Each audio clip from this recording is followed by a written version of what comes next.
اعوذ باللہ من الشیطان الرجیم بسم اللہ الرحمن الرحیم الحمد للہ رب العالمین والصلاة والسلام علی سید الانبیاء والمرسلین وعلی اہل بیتہ الطیبین الطاہرین وصحبہ المنتجبین۔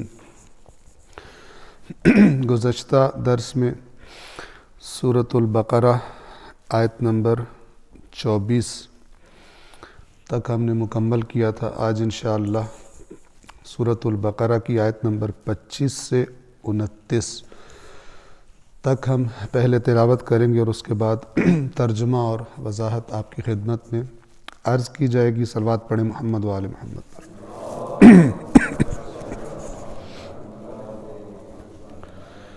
اعوذ باللہ من الشیطان الرجیم بسم اللہ الرحمن الرحیم وبشر الذین آمنوا وعملوا الصالحات ان لهم جنات تجری من تحتها الانہار كلما رزقوا منها من ثمرة رزقا قالوا هذا الذي رزقنا من قبل وأتوا به متشابها ولهم فيها أزواج مطهرة وهم فيها خالدون إن الله لا يستحيي أن يضرب مثلا ما بعوضة فما فوقها فأما الذين آمنوا فيعلمون أنه الحق من ربهم وأما الذين كفروا فيقولون ماذا أراد الله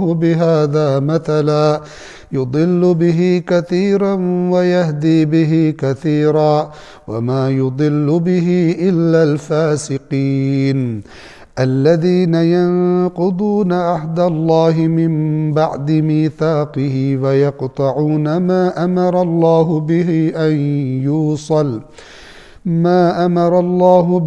أن يوصل ويفسدون في الأرض أولئك هم الخاسرون كيف تكفرون بالله وكنتم أمواتا فأحياكم ثم يميتكم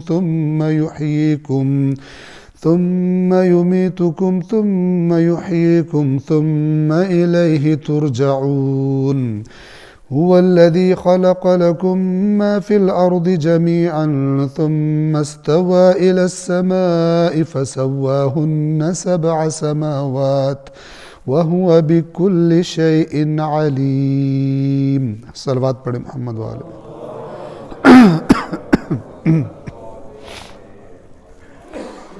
سورۃ البقرہ آیت نمبر 25 سے ہم آغاز کر رہے ہیں۔ آیت نمبر 25 میں خوشخبری دی گئی ہے ان کو کہ جو ایمان لے آئے اور نیک اعمال انجام دیے۔ قرآن مجید کی جو روش ہے وہ یہ ہے کہ اگر خوشخبری دیتا ہے تو ساتھ خبردار بھی کرتا ہے، ڈراتا بھی ہے، اور اگر ڈراتا ہے تو اس کے بعد پھر خوشخبری بھی دیتا ہے۔ یعنی تبشیر اور انذار رسول اللہ کے جو القاب ہیں قرآن میں وہ بھی یا ایھا النبی انا ارسلناک شاہدا ومبشرا ونذیرا۔ مبشر اور بشیر ہم معنی ہے تقریباً، مراد وہی خوشخبری دینے والا، اور نذیر انذار کرنے والا۔ نذیر جو ہے وہ زوئے سے نہیں ہے، ذال سے ہے۔ انذار کرنے والا یعنی خبردار کرنے والا، یا ہم کہہ سکتے ہیں کہ نامطلوب یا خطرناک نتائج سے ڈرانے والا، کہ اگر یہ کام کرو گے تو یہ خطرناک نتائج نکلیں گے، اور خوشخبری دینے والا یعنی اگر یہ کام کرو گے تو یہ نتائج نکلیں گے۔ بغیر کچھ کیے خوشخبری نہیں دیتا۔ یعنی پہلے ذمہ داری دیتا ہے اور کہتا ہے اگر یہ ادا کرو گے تو پھر یہ اچھے نتائج نکلیں گے، اگر نہیں کرو گے تو یہ برے نتائج نکلیں گے۔ لیکن یہاں پر میں یہ عرض کر دوں کہ قرآن مجید میں انذار یعنی ڈرانا یہ تبشیر سے زیادہ ہے۔ اگر آپ قرآن کا مطالعہ فرمائیں، قرآن مجید کو ایک دفعہ شروع سے آخر تک مطالعہ کریں تو آپ کیا دیکھیں گے کہ اللہ نے جو خبردار کیا ہوا ہے وہ زیادہ ہے اس کی مقدار بنسبت خوشخبریوں کی۔ لیکن اگر ہم آج اپنے مثلاً زیادہ تر تقاریر کا عالم دیکھیں، خطباء کا مشاہدہ کریں، ان کی تقاریر کے مواد کا، تو ہم دیکھتے ہیں کہ تبشیر بہت زیادہ ہے، خوشخبریاں جنت کی، لیکن انذار نہ ہونے کے مترادف ہے۔ یعنی جو قرآن مجید کی روش ہے اور جو قرآن مجید کا مزاج ہے کہ وہی بہترین روش اور مزاج ہے تبلیغ دین کی، چونکہ اللہ سب سے بہتر نفسیات انسان کو جانتا ہے۔ تو خداوند عالم نے یہ روش رکھی، لیکن جب یہ روش تبدیل کر دی جائے گی اور لوگوں کو زیادہ خوشخبریاں دے دی جائیں گی تو پھر آہستہ آہستہ گناہوں کی جرأت اور غیر ذمہ دارانہ رویہ دینی احکام کے بارے میں یہ نیچرلی خود بخود ان کے اندر پیدا ہونا شروع ہو جائے گا، جیسا کہ ہم دیکھتے ہیں کہ بالعموم مسلمان اس کا شکار ہے، اور لوگ تقریریں کرنے والے خوشخبریاں دینے پر ہی اکتفا کرتے ہیں اس خواہش میں کہ اس طرح لوگ سنیں گے۔ تو اللہ نے آیت نمبر 24 میں کیونکہ قرآن مجید کے بارے میں چیلنج کرنے کے بعد کہا تھا کہ اگر تم نہ کر سکو اور تم ہرگز نہیں کر سکو گے تو پھر اس آگ سے بچو کہ جس کا ایندھن انسان بھی ہیں اور پتھر بھی ہیں، اور وہ کفار کے لیے اعدت للکافرین، کافرین کے لیے تیار کی گئی ہے۔ اور میری آپ سے ریکویسٹ ہے کہ کیونکہ میں نے کفر کا معنی کئی دفعہ بیان کر دیا، جب بھی کافر کا لفظ آئے تو ذہن نہ لے کے جایا کریں کہ ہم مراد نہیں ہیں، ہمارا کوئی تعلق نہیں ہے۔ کفر یعنی جان بوجھ کر نہ ماننے والا، اور پھر غور کریں کہ اس آیت میں جو بات ہو رہی ہے اس بات کے مد مقابل میں کہاں کھڑا ہوں، میرا رویہ کیا ہے، تب پتہ چلے گا کہ کفر والے جراثیم ہیں یا اس آیت کے حکم پر ایمان والے جراثیم ہیں اور رویہ ہے میرے اندر۔ تو جب یہ جہنم کی دھمکی دی ان کو کہ جو کفر کرتے ہیں یعنی جان بوجھ کے بات نہیں مانتے، تو اس کے ساتھ ہی اللہ نے پھر خوشخبری کا بھی ذکر کر دیا۔ فرمایا وَبَشِّرْ، اور خوشخبری دے دیجئے اے رسول، کن کو؟ الذین آمنوا، ان لوگوں کو جو ایمان لائے، وعملوا الصالحات، اور نیک اعمال انجام دیے۔ اگر آپ لفظ ایمان کا معنی دیکھیں تو عمل اس کے اندر ہی موجود ہے، اور روایات اہل بیت اطہار علیہم الصلاۃ والسلام ان میں جو ایمان بیان ہوا ہے اس کے اندر ہی عمل صالح شامل ہے۔ کہ جب مثلا امام سے سوال ہوا کہ ایمان کیا چیز ہے، تو جواب میں فرمایا کہ ایمان 3 چیزوں پر مشتمل ہے۔ ایمان 3 چیزوں پر مشتمل ہیں، گویا 3 حصے ہیں اس کے، جو تینوں ہوں تو وہ ایمان کہلاتا ہے۔ پہلا فرمایا عقد فی القلب، دل کے اندر عقد ہو، جس سے لفظ عقیدہ بھی نکلا ہوا، گرہ لگی ہوئی ہو، یعنی دل میں بھی پکی ہو بات، دل سے مان چکا ہو۔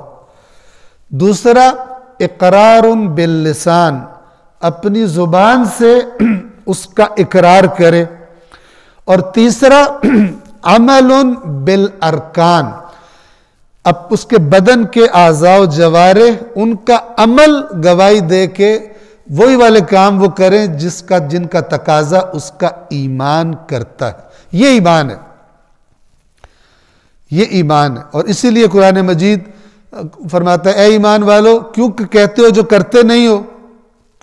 یا فرماتا ہے مثلا سورہ عنکبوت کے آغاز میں کیا لوگوں نے یہ سمجھا ہے کہ ان یترکوا انہیں چھوڑ دیا جائے گا، ان یقولوا آمنا کہ وہ یہ کہہ دیں کہ ہم ایمان لے آئے ہیں، بس ختم ہو جائے گی بات.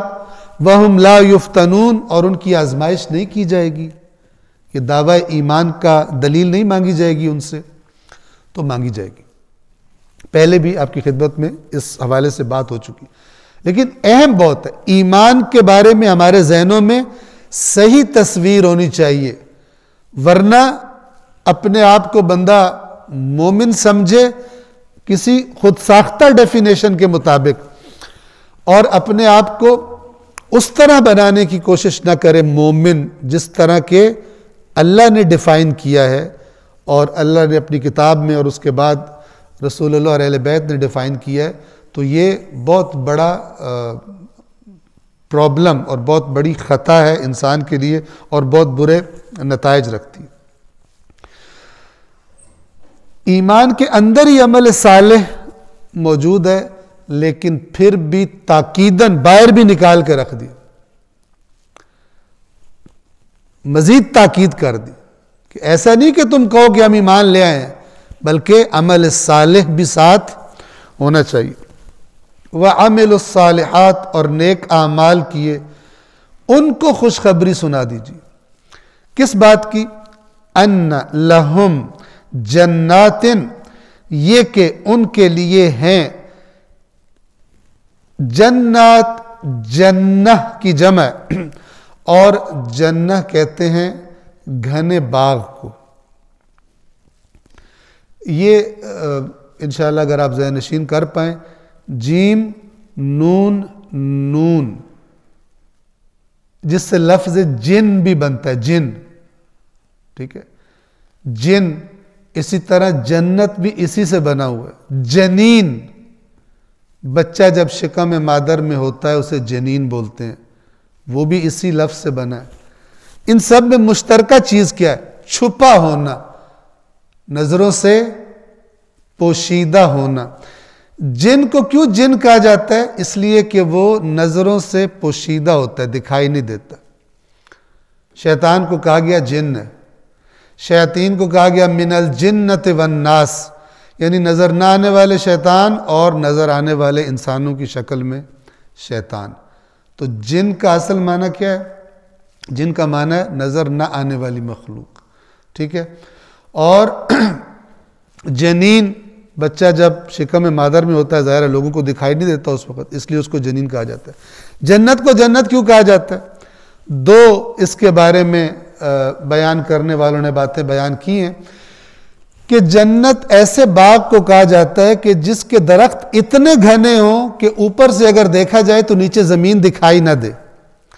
یعنی جس نے اپنے گھنا ہونے کی وجہ سے اپنی زمین کو چھپا لیا ہو اسے کہتے ہیں جنت، ٹھیک ہے. تو کیوں عرب گھنے باغ کو جنت کہتے تھے؟ اس وجہ سے. اور جنت یعنی ایک بہت ہی گھنا باغ عربوں کے لیے بہت ہی زیادہ جذاب اور اٹریکٹیو چیز تھا ان کی اپنی سرزمین کے مطابق کہ جہاں پر یہ چیزیں نہیں ہوتی تھی. سرسبز ہونا چیزوں کا، شاداب ہونا اور گھنے باغ ہونا ان کے لیے سمجھ لیں جیسے کہتے ہیں نا خواب والی چیز وہ تھی. تو پروردگار عالم نے وہ لفظ استعمال کیا کہ جو بہت زیادہ اٹریکشن رکھتا تھا ان کے لیے. تو دوسرا سبب جو بیان کیا گیا وہ اس کا معنی یہ ہے کہ اللہ نے اس جنت کو اس لیے جنت کہا ہے، جنت الفردوس جو آخری نیک لوگوں کا ٹھکانہ ہے، اس کو اس لیے جنت کہا ہے کہ اس کی تمام نعمتوں کو اس دنیا والوں سے چھپا دیا گیا ہے. نہ کسی نے دیکھی ہے، نہ چکھی ہے، نہ سنی ہے اس دنیا والوں نے، اس لیے اسے جنت کہا گیا. تو بہرحال پوشیدہ ہونے کا معنی اس جنت میں، اس لفظ میں اس کی بنیاد ہے۔ تجری من تحتها الانہار، جن کے نیچے نہریں جاری ہوں گی۔ یہ نیچے نہریں جاری ہونے سے مراد کیا ہے؟ پانی کا لیول عام طور پہ نیچا ہی ہوتا ہے اور اوپر فصل یا مثلاً وہ ہوتی ہے، تو یعنی ان کے اندر نہریں جاری ہوں گی۔ یہ بھی منظر جو ہے وہ عربوں کے لیے بہت ہی زیادہ جذابیت کا سبب ہے۔ یہ کلی بات آپ ذہن میں رکھیں کہ قرآن مجید کے نزول کا جو ماحول ہے وہ ملحوظ رکھا گیا ہے اس کی مثالوں میں اور اس کی باتوں میں، لیکن قرآن مجید نے بتا دیا مختلف جگہوں پر کہ یہ باتیں کسی خاص علاقے کے، کسی قبیلے کے لیے، کسی خاص علاقے کے لیے محدود نہیں ہے۔ اور جنت کے بارے میں بھی چونکہ جن لوگوں سے خطاب ہو رہا تھا، ڈائریکٹ خطاب ہو رہا تھا، نیچرل ہے کہ ان کو زیادہ ملحوظ رکھا جائے گا، مثالیں ان کی جلدی سمجھ میں آنے والی ہے، ان کے سامنے جو چیزیں تھیں۔ اور جنت کے بارے میں بھی ایسی باتیں کی گئی، لیکن اگر کوئی کہے، شاید میں نے پہلے بھی عرض کیا ہو کہ مثلاً وہ ٹھنڈے سایوں میں بیٹھے ہوں گے۔ اب ایک بندہ اگر ایسے علاقے میں رہتا ہو جو سارا سال برف میں ڈھکا رہتا ہے تو اس کو تو کوئی اٹریکشن نہیں ہوگی سائے میں، اس کو تو کہے گا یا اللہ دھوپ نکلے تو میں سن بات کروں، ٹھیک ہے نا، جیسے لوگ سمندر کے کنارے بعض اوقات کر رہے ہوتے ہیں، دھوپ سینک رہے ہوتے ہیں، اس کے لیے تو وہ نعمت ہے۔ تو چونکہ نزول قرآن والے معاشرے کا ماحول جو ہے اس کو ملحوظ رکھا گیا ہے، لیکن کلی طور پر اللہ تبارک و تعالی نے کیا فرما دیا؟ لہم ما یشاؤون فیہا، تمام سوالات جو جنت کے بارے میں اٹھتے ہیں ذہن میں، اس کا جواب چھوٹے سے جملے میں کہ اس میں جو کچھ وہ چاہیں گے ان کے لیے ہوگا۔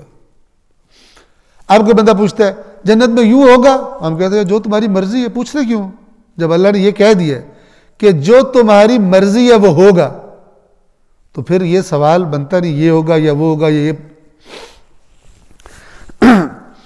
یعنی اس بات کی ٹینشن نہ لیں کہ وہاں کیا ہوگا کیا نہیں ہوگا، بلکہ اس کی ٹینشن لیں کہ وہاں پہ پہنچنا کیسے ہے۔ جب پہنچ گئے تو پھر انشاءاللہ جو ذہن میں سوالات ہیں اس سے زیادہ بہتر اللہ نے جنت کو بنایا ہے۔ كُلَّمَا رُزِقُوا مِنْهَا مِنْ ثَمَرَةٍ رِزْقًا قَالُوا هَذَا الَّذِي رُزِقْنَا مِنْ قَبْلِ، جب بھی اس جنت میں سے کوئی میوہ، کوئی پھل بطور رزق ان کو دیا جائے گا، قالوا، وہ کہیں گے هَذَا الَّذِي رُزِقْنَا مِنْ قَبْلِ، یہ تو وہ ہے جو ہمیں پہلے بھی دیا گیا تھا۔ وَأُتُوا بِهِ مُتَشَابِهًا، اور متشابہ یعنی ملتی جلتی چیزیں، ملتے جلتے میوے جنت میں ان کو دیے جائیں گے۔ اس سے کیا مراد ہے؟ اس کے بارے میں چند باتیں کی گئی، لیکن جو سب سے زیادہ آیت کے الفاظ کے ساتھ میچ کرتی ہے بات، وہ یہ ہے کہ جنت میں مثلاً سیب دیا جائے گا، سیب کی شکل جیسے سیب ہوتا ہے، تو جب اس کو دیکھیں گے تو کہیں گے کہ ایسا تو ہمیں دنیا میں بھی ملا تھا پھل، لیکن جب اس کو کھائیں گے تو دنیا میں جو اس پھل کا ذائقہ تھا، جنت کا جو سیب ہوگا ذائقے کے اعتبار سے اور تمام خوبیوں کے اعتبار سے بہت زیادہ بہترین ہوگا دنیا کے پھلوں کے مقابلے۔ لیکن چونکہ ایک شباہت ہوگی تو کہیں گے کہ یہ تو ہمیں پہلے بھی۔ آپ کو یہ بھی بات یعنی ذہن میں ہوگی، بعض غذائیں، یعنی اس میں نکتہ کیا ہے جو ذہن میں آتا ہے، بعض غذائیں کہ جو انسان کو بچپن میں بہت اچھی لگتی ہوں، بچپن سے تو انسان بڑا بھی ہو جاتا ہے تو وہ اس کا ذائقہ اس کو بہت یاد رہتا ہے، اس کا دل کرتا ہے وہ کھائے۔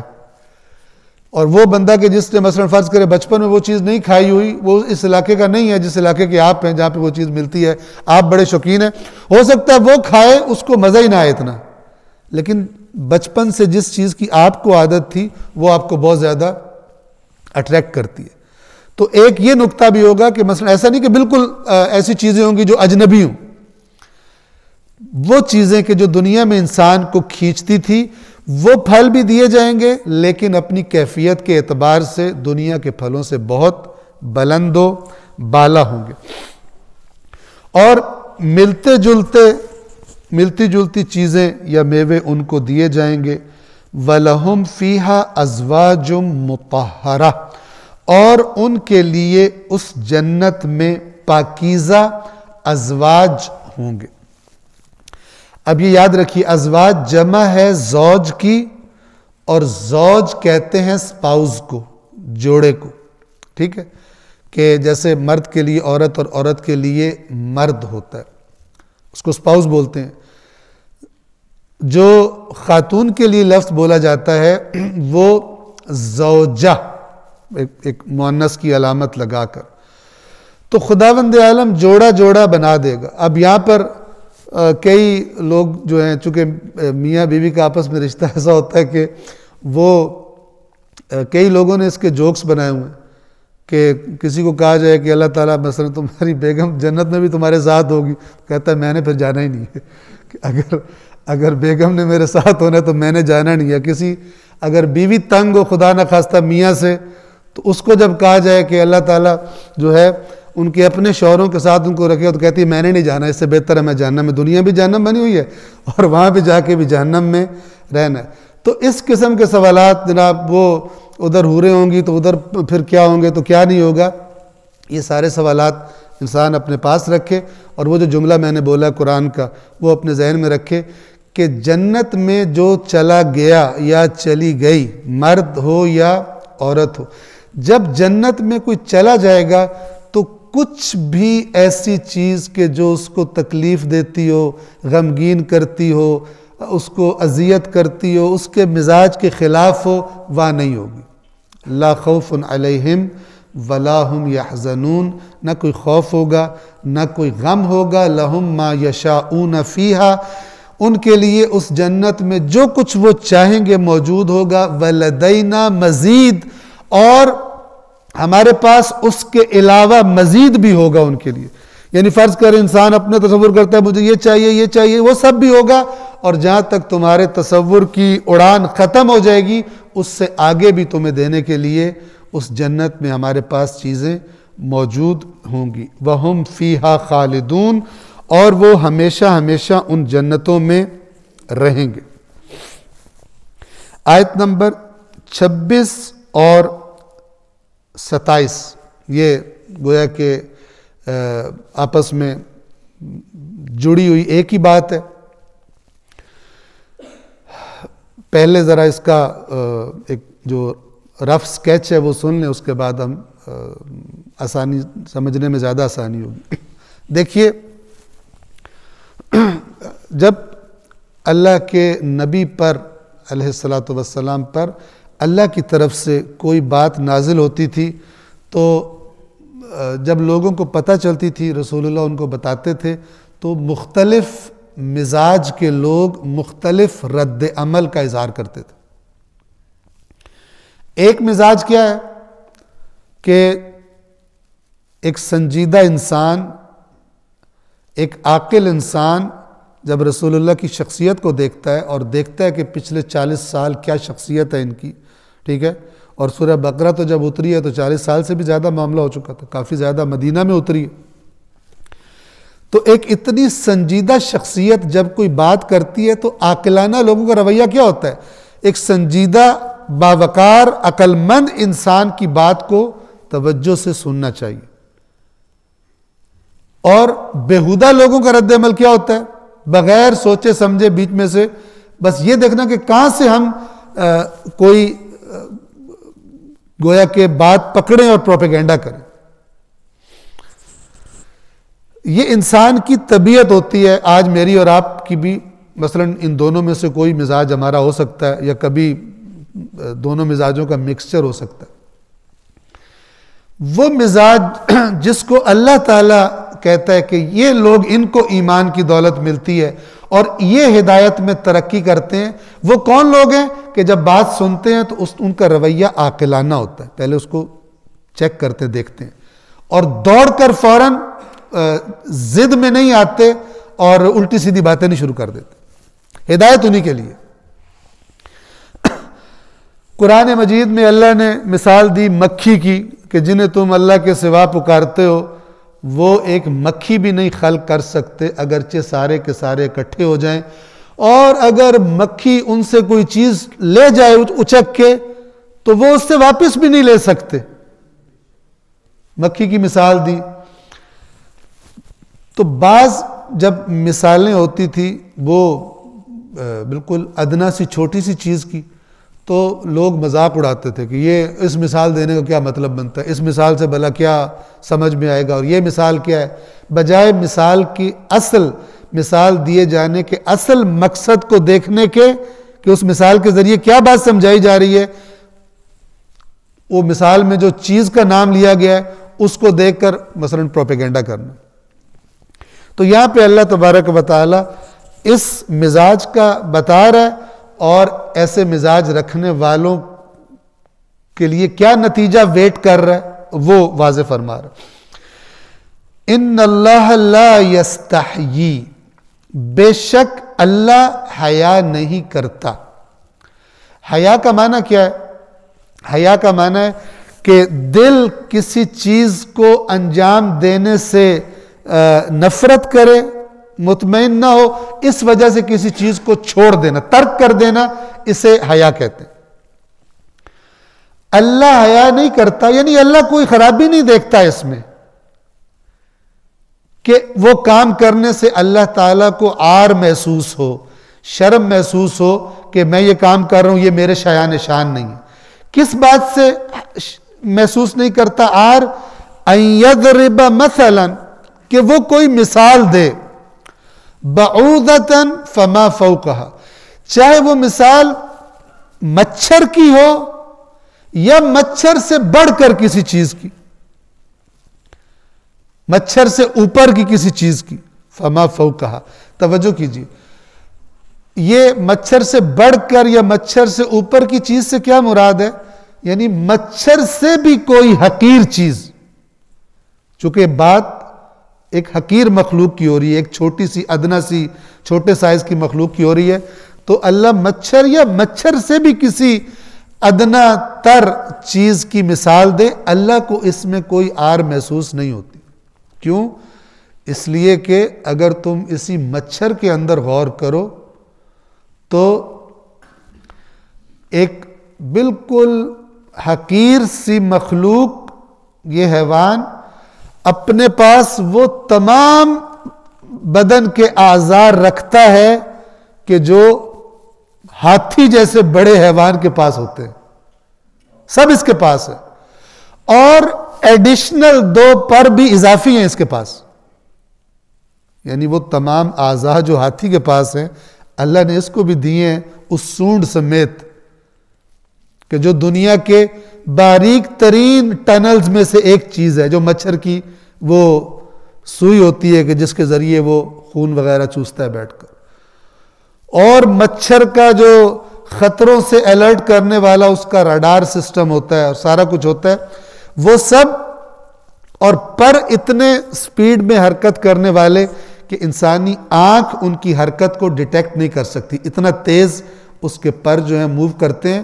تو اگر تم غور کرو, یعنی اب اگر مثال اللہ نے دی ہے تو بجائے جاہلوں والا ہٹ دھرموں والا رد عمل کرنے کے بھی یہ کس کی مثال دے دی ہے, کیونکہ اللہ نے مثال دی ہے, تو پھر تمہیں چاہیے کہ تمہیں نہیں بھی سمجھ آ رہا اس مخلوق میں مزید غور کرو کہ خداوند عالم اس مخلوق کے اندر تمہیں کیا دکھانا چاہتا ہے, کہ اتنے چھوٹے سے حجم میں اللہ تبارک و تعالی نے اس کو کیا کیا عطا کیا ہوا. بس جب اللہ بات کرے تو پھر سنجیدگی کے ساتھ اس چیز میں, اس بات میں, اس مثال میں غور کرنا چاہیے. دیکھیں اگر ایک بندہ, عام بندہ بات کرے نا تو لوگ اتنا وہ نہیں کرتے, لیکن اگر کوئی بہت پڑھا لکھا سکولر, بہت زیادہ بڑے لیول کا انسان وہ جب کوئی بات کرتا ہے تو لوگ اس کی بات کے بارے میں سنجیدہ رویہ اختیار کرتے ہیں اور کہتے ہیں کہ دیکھو تو صحیح بات کس نے کی ہے, یہ بندہ عام بات نہیں کرتا, یہ بندہ بہت امپورٹنٹ بات کرتا ہے, ٹھیک ہے, بہت گہری بات کرتا ہے بنسبت ایک عام بندہ پڑھا لکھا نہ ہو یا اتنی بڑی سطح کا بندہ نہ ہو. تو اس فارمولے کو دیکھیں کہ جو انسان کی عقل ہی اسے کہتی ہے کہ تم ایسا کرو، تو پھر یہ عقل کہے گی کہ اگر پتہ چل جائے کہ بات اللہ نے کی ہے اور مثال اللہ نے دی ہے، تو پھر اس مثال کے اندر تلاش کرو کہ خدا تمہیں اس مثال کے ذریعے کہاں پہنچانا چاہتا ہے. اب دو مزاج جو اس مثال کے مقابلے میں آتے ہیں، ظاہر ہوتے ہیں. فَأَمَّا الَّذِينَ آمَنُوا، پس وہ لوگ کہ جو ایمان لائے ہیں، فَيَعْلَمُونَ أَنَّهُ الْحَقُّ مِنْ رَبِّهِمْ، تو ان کو علم ہے کہ یہ ان کے رب کی طرف سے حق ہے. یعنی ان کی عقل یہ کہتی ہے کہ یہ رب کی طرف سے آیا ہے تو یہ حق ہے، اس کے اندر میسج ہے، اس کے اندر حکمت ہے، اس کے اندر ہمارے لیے ہدایت کا، رشد کا پیغام ہے.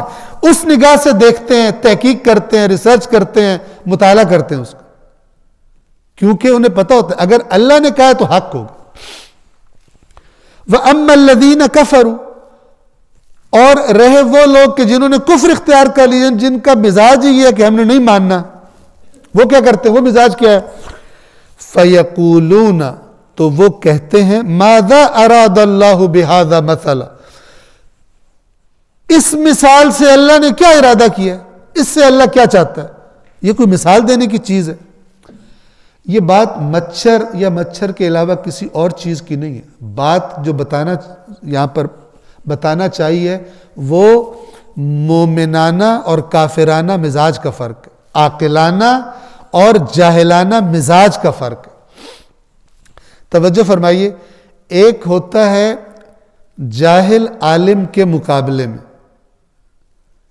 عالم یعنی جاننے والا اور جاہل یعنی نہ جاننے والا. لیکن ایک مرتبہ جاہل آتا ہے عاقل کے مقابلے میں. عاقل کا مد مقابل جاہل آتا ہے. یہاں پہ جاہل عالم کے مقابلے میں نہیں ہے، عاقل کے مقابلے میں. کیا مطلب ہے اس کا؟ کہ بعض اوقات ہو سکتا ہے انسان ایک چیز کو جانتا نہیں ہے، اس کے علم میں نہیں ہے، لیکن اس کا رویہ اور مزاج عاقلانہ ہے. چیزوں کو دیکھنے کا، اسیس کرنے کا، اینالائز کرنے کا، سوال کرنے کا، ڈھونڈنے کا مزاج عاقلانہ ہے. اور دوسری طرف ہو سکتا ہے کہ ایک بندہ پڑھا لکھا ہو لیکن مزاج جاہلانہ ہو. اس بات کو انشاءاللہ سمجھیں گے. ایک ہے نہ جاننے کی وجہ سے جاہل ہونا، ایک ہے جاہلانہ مزاج. جاہلانہ مزاج کیا ہے؟ ہٹ دھرمی، جاننے کی خواہش نہ ہونا، جو اپنے پاس بات ہے اسی پر اندھوں کی طرح ڈٹے رہنا، اسی پہ ضد کرنا، اور سامنے سے کوئی دلیل بھی آ جائے تو لڑ پڑنا، اس کو نہ ماننا. یہ جاہلانہ مزاج ہے. ہماری مکتب اہل بیت کی جو احادیث کی کتاب ہے، پہلی کتاب کے عنوان سے ہم جسے کہتے ہیں اصول کافی، الکافی کتاب، وہ سٹارٹ کس کتاب سے ہوتی ہے؟ کتاب العقل والجہل. کتاب العلم والجہل نہیں ہے، یعنی علم کو جہالت کے مقابلے پہ نہیں لائے، بلکہ کتاب العقل والجہل. عقل کے مقابلے میں جو جہالت ہوتی ہے، یعنی غیر عاقلانہ مزاج. غیر عاقلانہ مزاج، لڑائی بھڑائی، بدتمیزی، توہین، گستاخی، جاننے کی خواہش نہ ہونا، حق تک پہنچنے کی خواہش نہ ہونا، جو میرے پاس ہے اسی پہ ڈٹ جانا. جیسے قرآن کہتا ہے جب ان سے کہا جاتا ہے جو اللہ نے نازل کیا اس کی طرف آؤ، اسے فالو کرو، تو کہتے ہیں ہم نے جس پر اپنے آباء و اجداد کو پایا ہم وہ کریں گے. یہ مزاج انسان کو غرق کر دیتا ہے، ڈبو دیتا ہے، اس کو ترقی اور رشد نہیں کرنے دیتا، اس کے اندر سے حق کو ڈھونڈنے کی خواہش ہی ختم کر دیتا ہے. کیونکہ وہ سمجھتا ہے جو میرے پاس ہے وہی ٹھیک ہے، خبردار کوئی اس کے خلاف بولے تو میں سننے کو ہی تیار نہیں ہوں. یہ غلط مزاج ہے. تو یہ اس مزاج والے کیا کہتے ہیں؟ ماذا اراد اللہ بہذا مسئلہ، اس سے بھلا اللہ نے کیا ارادہ کیا، یہ مثال بھلا کیوں دی ہے، بجائے اس میں غور کرنے کے کہ اگر اللہ نے دے دی ہے تو پھر اس میں غور کرو. اب دیکھیے یہ بات جو قرآن میں بار بار ریپیٹ ہوتی ہے، یہاں پر اس کو سمجھنا آسان ہے. یضل بہ کثیرا ویہدی بہ کثیرا، بہت ساروں کو اسی کے ذریعے گمراہ کرتا ہے اور بہت ساروں کو اسی کے ذریعے ہدایت دیتا ہے. کون؟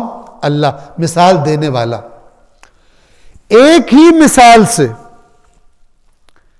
بہت ساروں کو گمراہ کر دیتا ہے اور بہت ساروں کو ہدایت کر دیتا ہے. لیکن کن کو گمراہ کرتا ہے؟ وَمَا يُضِلُّ بِهِ، اور اس کے ذریعے گمراہ نہیں کرتا الا الفاسقین، سوائے فاسقوں کے. بس جو ذہن میں سوال آتا ہے اللہ نے گمراہ کر دیا، اللہ نے ہدایت کر دی، تو اس کا کیا قاعدہ قانون ہے، پھر ہمارا کیا قصور ہے جب اللہ نے سب کچھ کر دیا؟ تو قرآن مجید کی آیات کا علم نہ ہونا یہ سوال پیدا کرتا ہے. ورنہ قرآن میں واضح ہے کہ گمراہ نہیں کرتا مگر فاسقوں کو. یعنی وہ قانون اس نے بنایا ہے کہ اگر تم چیزوں کے ساتھ عاقلانہ، باتوں کے ساتھ عاقلانہ رویہ رکھو گے، جیسے ایک تمہاری عقل کا تقاضا ہے اس کے مطابق چلو گے، تمہیں ہدایت ملے گی، اس کے ساتھ جڑی ہوئی ہے. اور اگر تم غیر عاقلانہ رویہ رکھو گے، جاہلانہ مزاج سے چیزوں کے ساتھ ڈیل کرو گے جو ہماری طرف سے آ رہی ہیں، تو پھر اس کا نتیجہ اللہ نے گمراہی کی شکل میں رکھا ہوا. تمہاری ہدایت کے اسباب تمہارے اپنے مزاج سے ختم ہو جائیں گے. تمہاری ہدایت کے اسباب جو اللہ نے بھیجے ہیں تمہارے اپنے رویے کی وجہ سے ختم ہو جائیں گے. اور ان اسباب کا ختم ہونا جس کا سبب انسان خود ہے، اپنی ہدایت کے اسباب کو ختم کر دینا اپنے غلط رویے سے، یہ اسباب کا ختم ہو جانے کا قانون بنانے والا کیونکہ اللہ ہے کہ جس کا یہ مزاج ہوگا یہ نتیجہ ہوگا اس کے لیے، اس لیے فرمایا کہ اللہ کر دیتا ہے. ورنہ اصل میں اپنے مزاج کی وجہ سے اور اپنے رویے کی وجہ سے انسان خود اپنے پاس آئی ہوئی ہدایت کو ریجیکٹ کر دیتا، نہیں مانتا. تو انشاءاللہ واضح ہے یضل بہ کثیرا، بہت ساروں کو گمراہ کرتا ہے، یہی مزاج والے. اس مثال سے اللہ نے بھلا کیا نکالنا؟ وَيَهْدِي بِهِ كَثِيرًا، کیونکہ ایمان والے کیا کہتے ہیں؟ أَنَّهُ الْحَقُّ مِنْ رَبِّهِمْ، یہ ان کے رب کی طرف سے حق ہے. چونکہ قرآن نے بتایا الحق من ربک، معیار حق کا یہ ہے کہ جو تیرے رب کے پاس سے آئے وہ حق ہے. اس پہ غور کرو، فکر کرو. اللہ یہ بھی نہیں کہتا کہ اندھے ہو کے گر پڑو اس پر. قرآن مجید میں اللہ نے بتایا کہ میرے بندے وہ ہیں کہ جب انہیں اپنے رب کی آیات سے بھی نصیحت کی جاتی ہے تو اندھے اور بہرے ہو کے نہیں گرتے ان آیات پر، یعنی اس کو استعمال کرتے ہیں، غور کرتے ہیں، فکر کرتے ہیں. قرآن میں تدبر عظیم ترین نعمتوں میں سے ایک نعمت ہے. قرآن کی باتوں میں غور و فکر، نہ کہ جو پڑھو اندھا دھن قبول کرو. عاقلانہ مزاج، اس کو قرآن سپورٹ کرتا ہے، قرآن انکریج کرتا ہے کہ عاقلانہ ہو لوگ. جیسے فرماتا ہے میرے ان بندوں کو خوشخبری دے دیجئے اے رسول جو بات کو غور سے سنتے ہیں اور بہترین بات کو فالو کرتے ہیں. یہ وہ لوگ ہیں جن کی اللہ نے ہدایت کر دی ہے، اور یہ ہی صاحبان عقل ہیں جن کا یہ مزاج ہے. نہ کہ جو یا تو سن کر کو اپنے پرانے نظریات کے خلاف کوئی بات لگے تو یہی کافی ہے، ان کو لڑ پڑے اور آگے سے توہین شروع کر دیں اور بدزبانی شروع کر دیں، بجائے یہ کہ بعد میں غور کرے، ہو سکتا ہے میری بات ہی غلط ہو جو میں جانتا ہوں. یہ رویہ کبھی بھی انسان کو ہدایت نہیں پانے دیتا. اور بہت سارے جو رسول اللہ کے مخالفین تھے وہ اسی رویے کی وجہ سے ہمیشہ کے لیے خراب ہوئے. رویہ ان کا اپنا تھا. اور یہ چیزیں وہ کہ اگر انسان رک کر ایک دفعہ آرام سے ٹھنڈے دماغ سے اپنے آپ سے بھی پوچھے تو اندر جو اللہ نے سافٹ ویئر ڈالا ہوا انسان کے وہ بھی کہے گا کہ یہ رویہ ٹھیک نہیں ہے. بات سن تو صحیح، تو بات سمجھ تو صحیح، لیکن انسان تعصب میں اور وہ جسے کہتے ہیں اپنے اندھے پن میں ایسی حرکتیں کرتا ہے.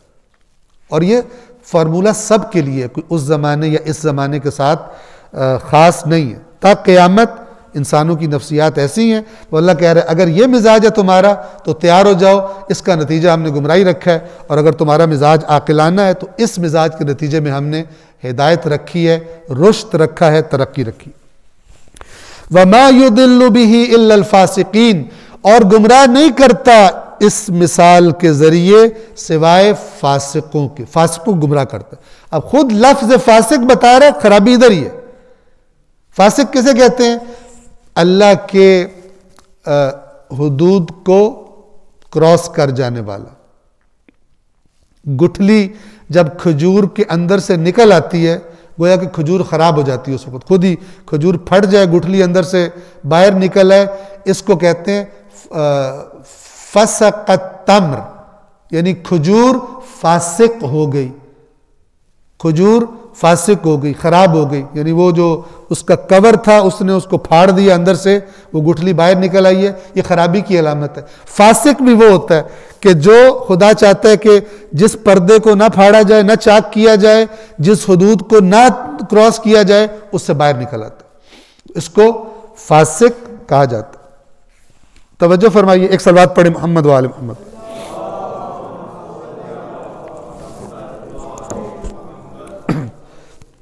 بہت امپورٹنٹ مسئلہ ہے اور بہت سمجھنے والا مسئلہ ہے. انشاءاللہ اچھی طرح توجہ فرمائیں گے. اب اگلی آیت میں یعنی آیت نمبر 27 میں فاسق کون ہوتا ہے اس کو اللہ تعالیٰ واضح فرما رہا ہے کہ اگر آپ سے کوئی پوچھے کہ فاسق کو ڈیفائن کرو، فاسق کو ڈسکرائب کرو، فاسق کیا ہوتا ہے، تو اللہ تعالیٰ یہ قرآن کی روش ہے کہ جب متقین کہتا ہے تو پھر متقین کی کچھ صفات بھی بیان کر دیتا ہے، مومنین کہتا ہے تو مومنین کی کچھ صفات بھی بیان کر دیتا ہے. اسی طرح یہاں پہ فاسقین کا ہے تو فاسقین کی بھی کچھ صفات کے ذریعے ان کی علامات بتا رہا ہے فاسق کون ہوتے. پہلی صفت بہت ہی قابل توجہ ہے. ساری باتیں ہی قابل توجہ ہیں لیکن یہ خاص طور پر اس لیے کہ یاد رکھیے آج ہماری زندگیوں میں ہم میں سے اکثریت اپنے دنیاوی معاملات کے ساتھ جو ہماری کمٹمنٹ دیکھنے میں آتی ہے، اپنی مثلاً دنیاوی مثال کے طور پر دنیاوی تعلیم کے ساتھ ہونی چاہیے، اچھی بات ہے، یہ اس لیے نہیں کہہ رہا کہ نہیں ہونی چاہیے. جس کام سے بندہ کمیٹڈ ہوتا ہے اسی میں آگے بڑھتا ہے. جس بندے کی کوئی کمٹمنٹ نہیں ہوتی، وہ چاہے کاروبار ہو چاہے کچھ بھی ہو، وہ آگے نہیں بڑھ سکتا، پھلتا پھولتا نہیں ہے.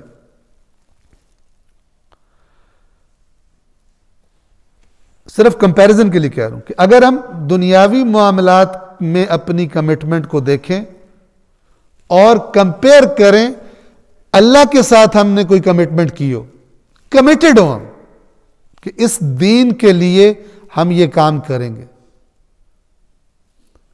تو بہت زیادہ فرق نظر آئے گا. دینی معاملات میں ہماری کمٹمنٹ نہ ہونے کے برابر ہے. اور میری مراد روٹین کے واجبات نہیں ہیں، اس سے ہٹ کر، چونکہ یہ جو واجبات ہیں یہ تربیتی امور ہیں. نماز تربیت ہے، حج تربیت ہے، عمرہ تربیت ہے. مثال کے طور پر روزہ تربیت ہے، لعلکم تتقون، تاکہ تمہارے اندر تقوی پیدا ہو. اس ٹریننگ سے اللہ تعالیٰ کچھ نتائج لینا چاہتا ہے. جیسے کمپنیاں ہوتی ہیں نا، اپنے ورکرز کی پرفارمنس کو بہتر بنانے کے لیے ان کو کورس کرواتے ہیں، نئے نئے کورس کراتے ہیں تاکہ ان کی پرفارمنس بہتر ہو جائے. تو نماز روزہ بہتر بنانے کے لیے ٹریننگ والی جگہ ہیں. اس کے ذریعے اللہ تعالیٰ کچھ نتائج لینا چاہتا ہے، اور وہ نتائج کیا ہوتے ہیں؟ ہماری کمٹمنٹس کے ہم معاشرے میں کیا کریں گے. تو جب ہم اپنی زندگیوں کو دیکھیں تو دنیا سے کمٹمنٹ کی مقدار بہت زیادہ نظر آتی ہے دنیاوی امور سے، اور اللہ کے معاملات سے کمٹمنٹ ہمیں بہت کم دکھائی دیتی ہے۔ اس اعتبار سے یہ آیت بڑی خطرناک آیت ہے، اور اللہ گمراہ نہیں کرتا اس سے سوائے فاسقوں کے۔ کون فاسق؟ الذین ینقضون عہد اللہ من بعد میثاقہ، وہ لوگ، فاسق کون ہیں؟ وہ لوگ کہ جو توڑ ڈالتے ہیں اللہ کے عہد کو اسے باندھ لینے کے بعد۔ میثاق وثوق سے ہے، اور وثوق کہتے ہیں سادہ لفظوں میں پکا کر لینا۔ مجھے اس بات پر وثوق ہے، یعنی یہ بڑی پکی بات ہے، سادہ لفظوں میں سمجھنے کے لیے۔ میثاق پکے عہد کو کہتے ہیں کہ اللہ کے عہد کو مضبوطی سے باندھ لینے کے بعد جو لوگ اسے توڑ دیتے۔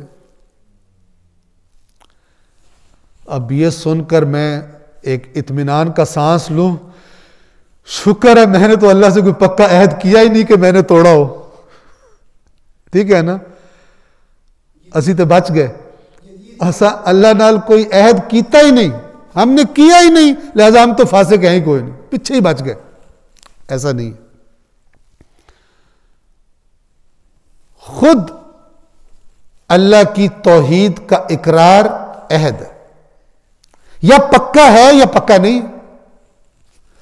اللہ کی توحید کا اقرار کہ اشہد اللہ الہ الا اللہ، کہ کوئی معبود نہیں ہے، یعنی کوئی قانون نہیں ہے۔ آپ دیکھیں لا اکراہ فی الدین قد تبین الرشد من الغی، دین میں کوئی زبردستی نہیں ہے، جس نے آنا خود آئے۔ کیوں؟ اس لیے کہ ہدایت اور گمراہی واضح ہو چکی ہے، اللہ کے رسول کے آنے کے بعد، قرآن آنے کے بعد ہدایت و گمراہی واضح ہے، زبردستی کسی کو دین میں لانے کی ضرورت نہیں ہے، اس کو دیکھے اور خود آئے۔ اصل زبردستی کسی کو دین میں لانا معنی نہیں رکھتا، دل زبردستی چیزوں کو قبول نہیں کرتا، وہ یا قبول کرتا ہے یا رد کرتا ہے۔ ہدایت گمراہی سے علیحدہ ہو چکی ہے، تو ہدایت کیا چیز ہے؟ کون آئے گا ہدایت کی طرف؟ اللہ بتا رہی ہے آیت الکرسی سے اگلی آیت جو ہے، فَمَن يَكْفُرْ بِالطَّاغُوتِ، جو کفر کرے، انکار کر دے طاغوت کا، ہر غیر اللہ، اللہ کے مد مقابل، اللہ کے قانون کے مد مقابل، کوئی بھی چیز جو خدا کی طرف سے آنے والی چیز کے مد مقابل ہو، وہ طاغوت ہے۔ وہ نظریہ ہو، وہ کوئی بندہ ہو، وہ کوئی حکمران ہو، وہ کچھ بھی ہو، طاغوت ہے۔ تو فَمَن يَكْفُرْ بِالطَّاغُوتِ، پس جو طاغوت کا انکار کر دے، وَيُؤْمِن بِاللَّهِ، اور اللہ پر ایمان لائے۔ یہ کیا ہے؟ یہ کلمہ ہے لا الہ، یہ کفر بالطاغوت ہے، کسی غیر اللہ کو میں نہیں مانتا، ٹھیک ہے؟ وَيُؤْمِن بِاللَّهِ إِلَّا اللہ، سوائے اللہ کے، ٹھیک ہے؟ اب یا یہ کچا ہے، یا یہ اوپر سے کہا گیا ہے، اس کا مفہوم ہی نہیں پتا، اس کی شدت نہیں پتا، اس کے ساتھ کمٹمنٹ نہیں پتا، اس کے تقاضے نہیں پتا، وہ کچا عہد ہے۔ پکا عہد شعور کے ساتھ، بصیرت کے ساتھ باندھا جاتا ہے۔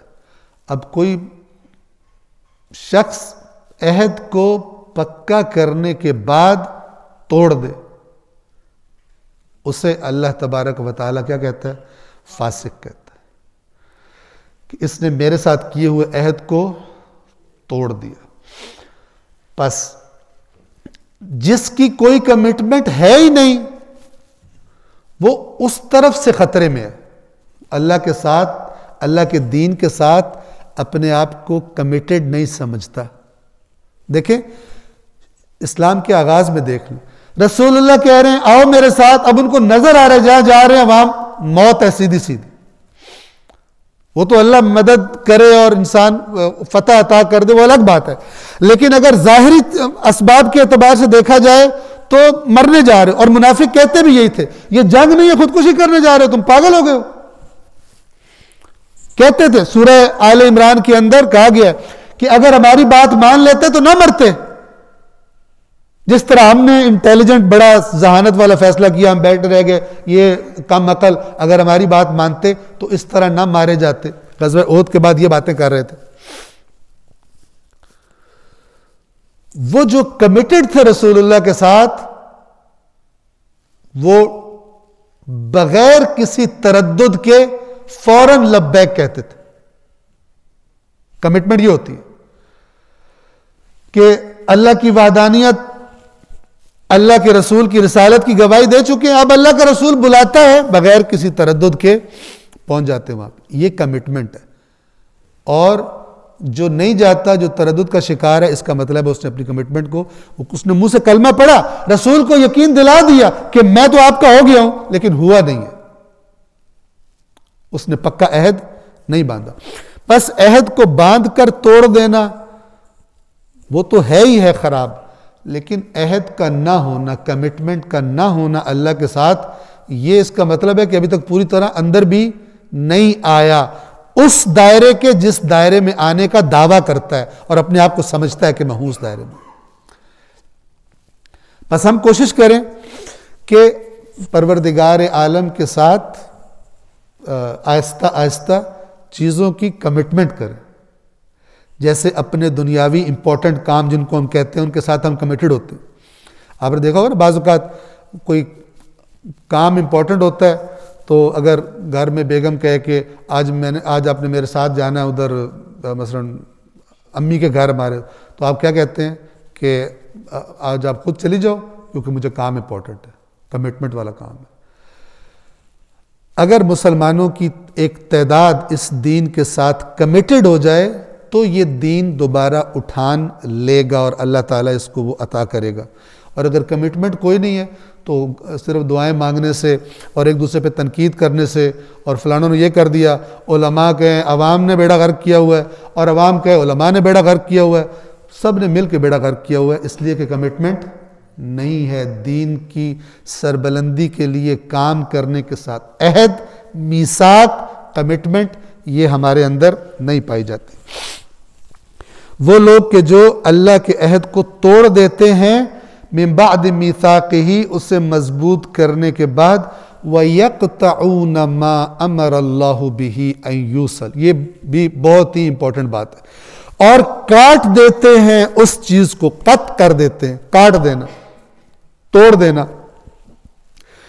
جس کے بارے میں اللہ نے امر کیا ہے کہ اسے جوڑا جائے، جوڑ کے رکھا جائے، جس کو اللہ نے وصل کرنے کا حکم دیا ہے اس کو قط کر دیتے ہیں، کاٹ دیتے ہیں۔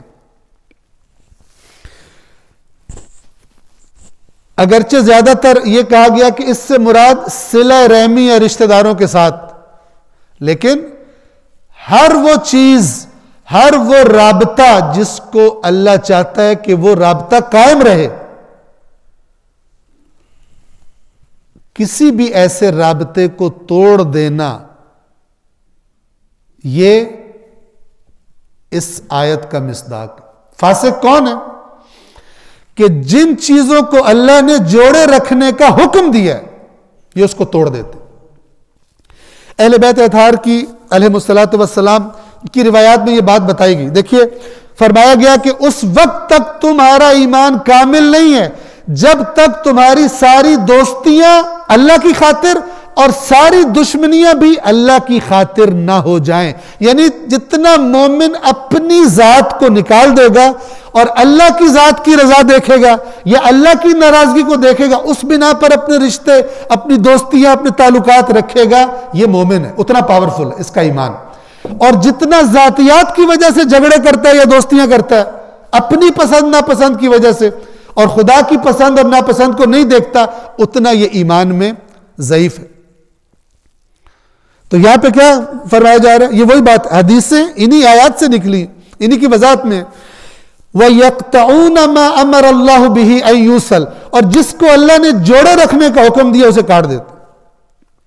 بھائی بھائی سے لڑا ہوا ہے، بھائی بہن سے لڑا ہوا ہے کہ جناب بس نہ میں نے کبھی نہیں جانا، مر جائے، کوئی ان کی خوشی ہو، بس میں نے لائن کھینچ دی ہے، میرا تعلق ختم ہو گیا ہے۔ یہ بے دینی ہے اگر کسی ذاتی سبب کی وجہ سے۔ سگے بھائی، سگے رشتہ دار ایک خاندان ہے، ایک خون ہے، لیکن آپس میں لڑے ہوئے.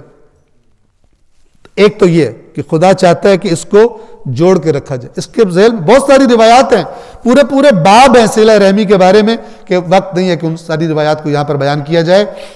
ابھی کچھ آیات اس صفحے کی رہتی بھی ہیں، اسے مکمل کرنا ہے. اس کے ساتھ ساتھ اللہ نے فرمایا انما المؤمنون اخوہ، مومنوں کے درمیان اللہ کے نزدیک رشتہ صرف ایک ہے، اور وہ کہ آپس میں بھائی بھائی ہے. اب ذاتیات کی بنا پر کسی مومن سے قطع تعلق کر دینا، یہ جس کو اللہ نے جوڑے رکھنے کا حکم دیا ہے اس کو کاٹ دینا، یہ بھی اس کا مصداق ہے. مومن وہ ہے کہ اس کی طرف سے زیادتی نہ ہو. اگر خدا نہ خواستہ ہو گئی ہے، وہ پہلے جا کے اپنی زیادتی کی معافی مانگ لے. بعض اوقات ہو جاتی انسان سے، معافی مانگے اور کہے کہ میں آپ سے سلوک کرنا چاہتا ہوں. اپنے اگلا بندہ اگر بہت ہٹ دھرم ہے، زیادتی بھی کرتا ہے اور سلوک کو بھی تیار نہیں ہے، تو اسلام یہ نہیں کہتا کہ آپ اپنی خودداری کو، اپنی عزت نفس کو پامال کریں اور وہ بار بار انسلٹ کرتا ہے آپ انسلٹ کروائیں. اگر ایسا معاملہ ہے تو بھی آپ ہر وقت تیار رہیں کہ اگر کوئی صلح کا موقع آیا تو میں ہاتھ سے نہیں جانے دوں گا. کیوں؟ اس لیے کہ آپ اللہ کو اوبے کرنا چاہتے ہیں، آپ اللہ کی بات ماننا چاہتے ہیں، اور اللہ چاہتا ہے کہ رشتے جڑے رہیں، تعلقات جڑے رہیں، ٹوٹے نہیں ذاتیات کی بنا پر، اپنے ذاتی مسائل کی بنا پر. ہاں اللہ کی خاطر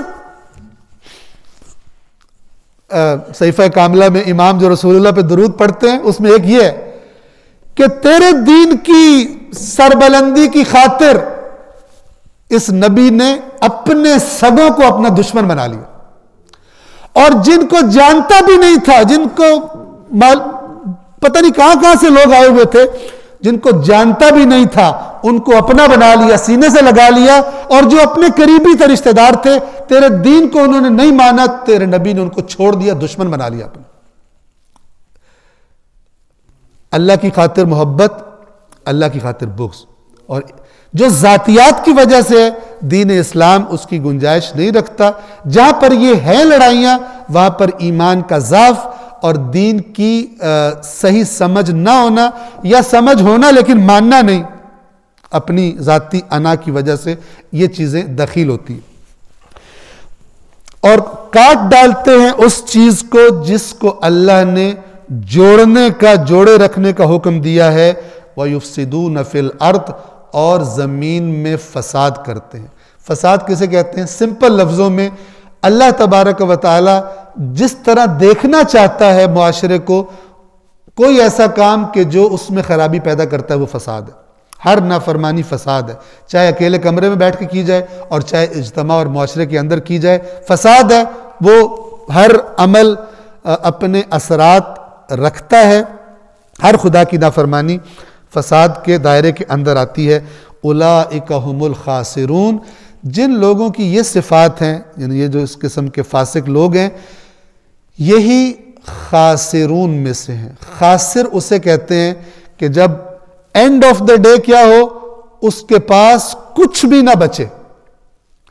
یعنی جو صبح کے ٹائم اس کے پاس سرمایہ تھا، جس کو اچھی جگہ لگا کر کما سکتا تھا، زیادہ بڑھا سکتا تھا، جب شام کے وقت دن ختم ہو تو وہ خالی ہاتھ ہو. یعنی کمایا تو کچھ بھی نہیں، جو پاس تھا وہ بھی گنوا دیا. روز قیامت اللہ کے نافرمانوں کی یہ حالت ہوگی کہ جو اللہ نے زندگی دی تھی، صلاحیتیں دی تھی، عقل دیا تھا، رزق دیا تھا، اگر اس کو خدا کی رضا کے لیے استعمال کرتے تو کئی گنا بڑھ گیا ہوتا. اور اب اس حالت میں آئے ہیں کہ جو سرمایہ تھا عمر کا وہ بھی ہاتھوں سے ضائع کر چکے ہیں اور ان کے پاس کچھ بھی نہیں. خاسر کہتے ہیں جس کے پاس کچھ بھی نہ بچے. آیت نمبر 28، کیف تکفرون باللہ. اب یہ کافروں سے جان بوجھ کر جو یہ ہٹ دھرمی والا رویہ اپنائے ہوئے ہیں، نہیں ماننا، ان سے کہا جا رہا ہے کیسے تم اللہ کا انکار کر سکتے ہو. یہ کیسے یعنی کیوں کر، یہ گویا کہ احتجاج کیا جا رہا ہے. کہا جا رہا ہے کہ غلط کر رہے ہو، نہیں کر سکتے تم انکار خدا کا. کیوں نہیں کر سکتے؟ اپنے وجود پر غور کرو. کچھ عرصہ پہلے یہ جو بدن تمہیں اپنا اتنا اچھا لگتا ہے، تمہیں اپنی شکل پہ بڑا ناز ہے اور تم اتنا اکڑ کے چلتے ہو، اس بدن کے جو اعضاء تھے کچھ عرصہ پہلے اس زمین کا بے جان حصہ تھے.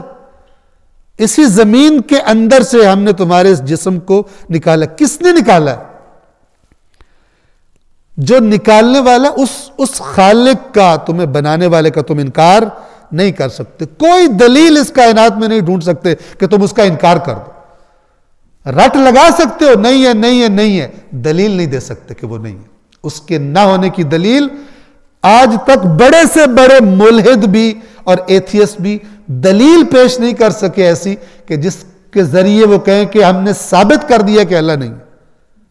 زور لگاتے، رد نہیں کر سکتے. اور خدا کے وجود کی ایک بہت بڑی جو چیزیں انسان اپنے وجود سے وہ دیکھ سکتا ہے کہ میں کیسے بنا ہوں، کچھ عرصہ پہلے کیا تھا، کیسے بڑا ہوا، کیسے میری کمزوری کی عمر کا بھی بندوبست کیا گیا تھا میرے خیال رکھنے کا، اور اسی طرح مختلف مرحلے زندگی کے. کیف تکفرون باللہ، تم کیسے کفر کر سکتے ہو، انکار کر سکتے ہو اللہ کا. وکنتم امواتا، جبکہ تم مردہ تھے، یعنی ایسے ذرات کی شکل میں تھے کہ تمہارے اندر کوئی جان ہی نہیں تھی. فَأَحْيَاكُمْ، تو اس نے تمہیں حیات بخشی، زندہ کیا. ثُمَّ يُمِيتُكُمْ، پھر دوبارہ تمہیں مارے گا، دوبارہ تمہیں موت دے گا. ثُمَّ يُحْيِيكُمْ، اور اس موت کے بعد تمہیں دوبارہ اٹھائے گا.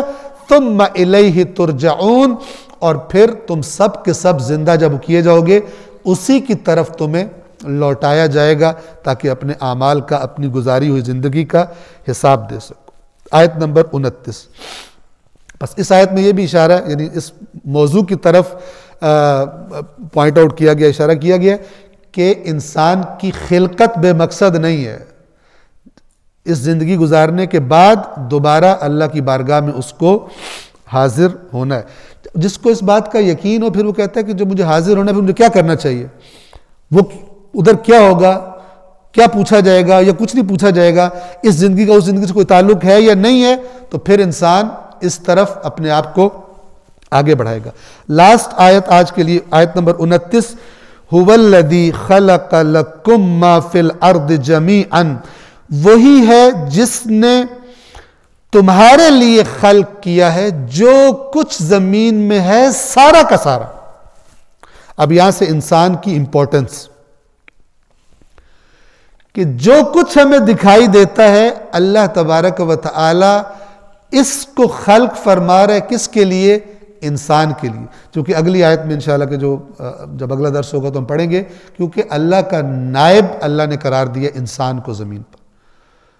اللہ کے نائب نے ان چیزوں کو یوز کرنا ہے، اور ان کو یوز کر کے اچھے طریقے سے اگر کرے گا تو اچھے انجام پہ جائے گا، برے طریقے سے کرے گا برے انجام پہ جائے گا.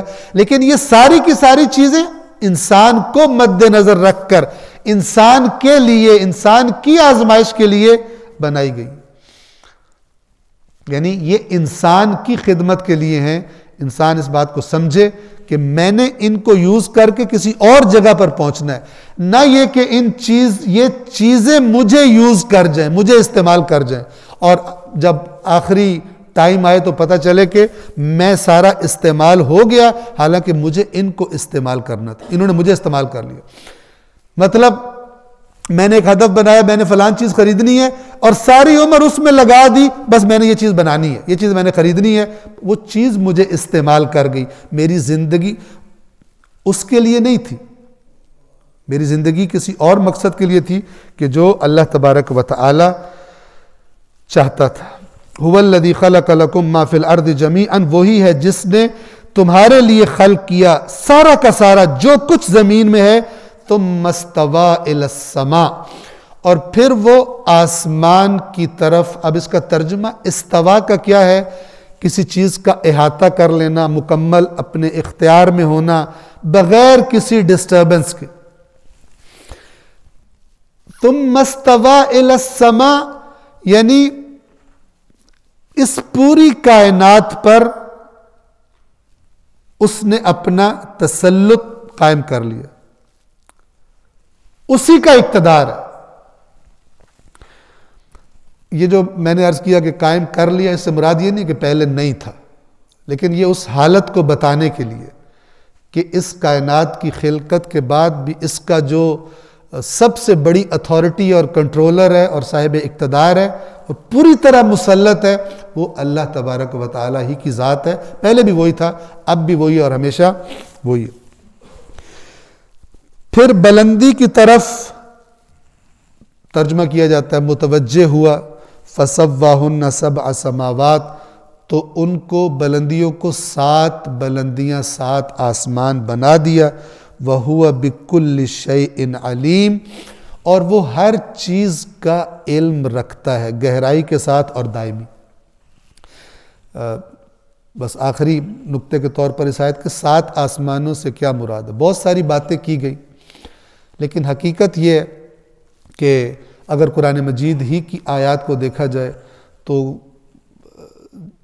جہاں تک آج انسان کا علم پہنچا ہے، 7 آسمان میں سے 6 تو ہمارے علم سے اور ہماری نظروں سے بالکل غائب ہے.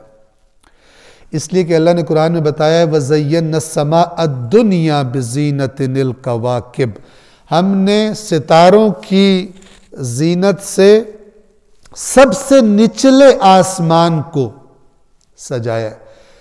تو یہ جتنی بھی مثلا ہمیں ابھی کائنات نظر آتی ہے کہ میں نے چیزیں نوٹ کی ہوئی تھی لیکن ظاہر ٹائم تمام ہے، میں جو بعض جو یہ اسپیس کا مشاہدہ کرنے والے ٹیلیسکوپ اور اس قسم کے ادارے ہیں ان کے بعض مشاہدات کہ ہم اس کو یوز کرنے سے پہلے دنیا کو کائنات کو کتنا چھوٹا سمجھتے تھے، اور جب ہم نے اس کے ذریعے دیکھا تو کس قدر بڑی کائنات تھی جو ہم ابھی تک دیکھ پائے ہیں، اور جو نہیں دیکھا وہ اس سے بھی زیادہ بڑی ہے. تو یہ پہلا جو آسمان ہے، پہلی جو بلندی ہے جس کے نیچے یہ سارے ستارے، ساری گیلیکسیز، یہ سب چیزیں جس کے اندر آتی ہیں، یہ پہلا ہے. اور اس کے مزید دوری پر اور اس سے اوپر 6 مزید ہیں کہ جہاں تک انسان کا علم اور ابھی انسان کا بچپنا ہے. خدا بہتر جانتا ہے کہ انسان کا علم جب ترقی کرے گا اور آگے جائے گا تو کیا کیا انسان کے مشاہدے میں آئے گا. ابھی کل یا پرسوں میں پڑھ رہا تھا ایک آرٹیکل، تو اس میں یہ تھا کہ یہ جو آپ کو معلوم ہوگا یہ جس کہکشاں میں ہم رہتے ہیں، ملکی وے جس کو کہتے ہیں، اور اس کے اندر یہ ایک چھوٹا سا نظام شمسی ہے، سولر سسٹم، جو ہمارا ستارہ سورج اور اس کے گرد ہماری زمین گھوم رہی ہے.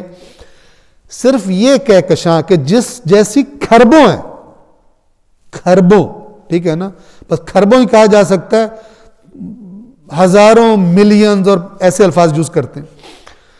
یہ ان میں سے ایک ہے، یہ کہکشاں ایک ہے ان میں سے. اور یہ کتنی بڑی ہے کہ اگر لائٹ کی رفتار سے، روشنی کی رفتار سے ٹریول کیا جائے تو اس گیلیکسی کے، اس کہکشاں کے جو ہماری ہے سولر سسٹم والی، ایک طرف سے دوسری طرف پہنچنے میں کم از کم 1,00,000 سال لگیں گے. لائٹ کی سپیڈ سے ٹریول کرتے ہوئے، سفر کرتے ہوئے 1,00,000 سال لگیں گے. اور جو اس کی حیثیت ہے اس پوری گیلیکسی میں شاید یہ دکھائی بھی نہ دے.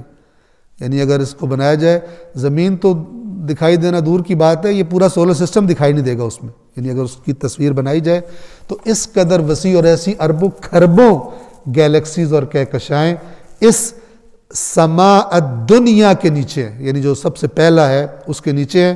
پروردگار عالم کی قدرت، اس کائنات کی وسعتوں اور اس کے نظم اور اس کی عظمتوں میں غور کر کے انسان بالآخر کچھ نہ کچھ حاصل کر سکتا ہے، اس کی وحدانیت اور اس کی عظمت کی طرف بڑھ سکتا ہے. صلوات پڑھیے محمد و آل محمد.